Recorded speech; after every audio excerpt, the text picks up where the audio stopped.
Badachana block ଅନ୍ତର୍ଗତ ଆମ୍ବସରୀ ଗ୍ରାମର ଅଧ୍ୟାପକ ବିଭୂତିଭୂଷଣ ନାୟକ, ଯାହାଙ୍କର ବୟସ 57 ବର୍ଷ, ହିମୋଗ୍ଲୋନିଆ ରୋଗରେ ପୀଡ଼ିତ ହୋଇ ବୁଧବାର ପରଲୋକ ହୋଇଯାଇଛି। ସେ ଧର୍ମଶାଳା ବ୍ଲକ ଅନ୍ତର୍ଗତ ଚଢ଼େଇଧରାସ୍ଥିତ ଶ୍ରୀ ଜଗନ୍ନାଥ ଜୀଉ ମହାବିଦ୍ୟାଳୟରେ ତର୍କଶାସ୍ତ୍ର ଅଧ୍ୟାପକ ଭାବରେ କାର୍ଯ୍ୟ ସମ୍ପାଦନ କରୁଥିଲେ। ପ୍ରତିଦିନ ଭଳି ବୁଧବାର ମହାବିଦ୍ୟାଳୟରେ କର୍ତ୍ତବ୍ୟରତ ଥିଲାବେଳେ ହିମୋଗ୍ଲୋନିଆରେ ଆକ୍ରାନ୍ତ ହୋଇ ଦେହରୁ ଚିନି ଅଂଶ କମିଯାଇଥିଲା।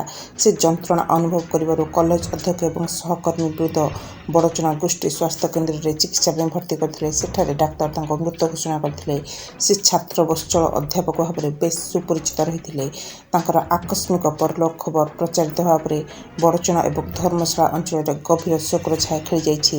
ତାଙ୍କ ମରଶରୀର ବଡ଼ଚଣା ଗୋଷ୍ଠୀ ସ୍ୱାସ୍ଥ୍ୟ କେନ୍ଦ୍ରରୁ ବ୍ୟବଚ୍ଛେଦ ହୋଇ ବିରାଟ ଶୋଭାଯାତ୍ରାରେ ତାଙ୍କ ବାସଭବନ ପତରାଜପୁର ଏବଂ ବାଲିଚନ୍ଦ୍ରପୁର ବଜାର ପରିକ୍ରମା କରାଯାଇ ବାଲିଚନ୍ଦ୍ରପୁର ଏବଂ ନିଜ ଜନ୍ମମାଟି ଆମ୍ବସରୀ ଗ୍ରାମରେ ପହଞ୍ଚିବା କ୍ଷଣି ଶୋକାକୁଳ ପରିବେଶ ସୃଷ୍ଟି ହୋଇଥିଲା।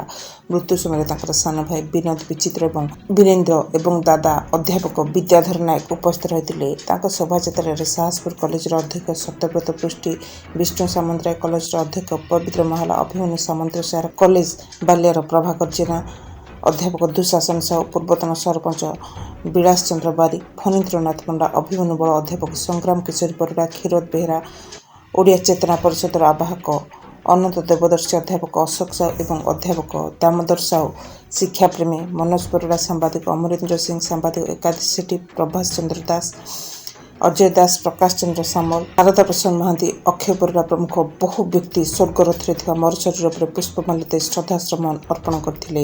ତାଙ୍କ ବିୟୋଗ ଖବର ପାଇ ବଡ଼ଚଣା ବିଧାୟକ ଅମର ନାୟକ ଏବଂ ପୂର୍ବତନ ମନ୍ତ୍ରୀ ଅମର ଶତପଥୀ, ପୂର୍ବତନ ମନ୍ତ୍ରୀ ସୀତାକାନ୍ତ ମହାପାତ୍ର, କଂଗ୍ରେସ ନେତା ଅଜୟ ସାମଲ, ବିଶ୍ୱପ୍ରକାଶ ସାମଲ ପ୍ରମୁଖ ଗଭୀର ଶୋକ ବ୍ୟକ୍ତ କରିଛନ୍ତି। ତାଙ୍କର ଶେଷକୃତ୍ୟ ନିଜ ଗାଁ ଶ୍ମଶାନରେ ସମ୍ପନ୍ନ କରାଯାଇଥିଲା। ସ୍ୱର୍ଗତ ନାୟକଙ୍କର ଏକମାତ୍ର ପୁତ୍ର ବିନାୟକ ମୁଖାଗ୍ନି ଦେଇଥିଲେ।